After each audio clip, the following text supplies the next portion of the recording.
All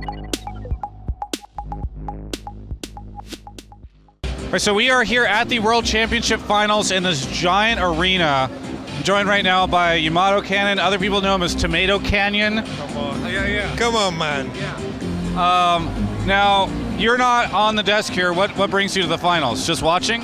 Like, this is the first event I ever come to as a spectator. Like, usually I just watch online and just watch the VODs, but this is the first time I've actually come to an event as a spectator, and I'm enjoying all the people, and I'm excited about it, yeah. What is the difference? Is it just way less stressful?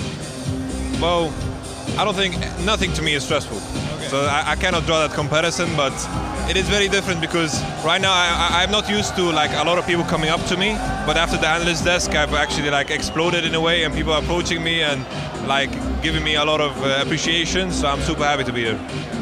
Is it going to be hard to go back to coaching?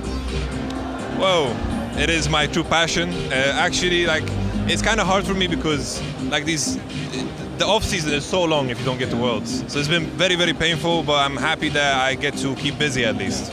Well, let's talk about that. You were on the analyst desk for Worlds. What was that experience like? Because I know that you wrote a little bit about like you were kind of surprised by how much and all that you needed to know ahead of time, and there's some controversy. So what was that experience like? Well, like, I've been on the desk in EU multiple times, and it was very easy to me because like I know all the teams. I've researched all the teams, and I could just wing it in a way. And I went into Worlds with the same kind of idea of it. So like, I didn't really do research about the team. Sure, I've watched LPL and OGM, but I didn't really pay attention to the team specifically. I just kind of dissected them and kind of took what I could out of them. And after the first week, I realized that preparation is key, and I just put more time into it, and hopefully people saw a difference. Now, I remember the first week of Worlds, I don't know who it was, but somebody on one of the casters or at the Analyst desk were talking about how like this year there was no Samsung White like last year, and everything was open, and yet here we stand one game away from SKT winning the whole thing undefeated.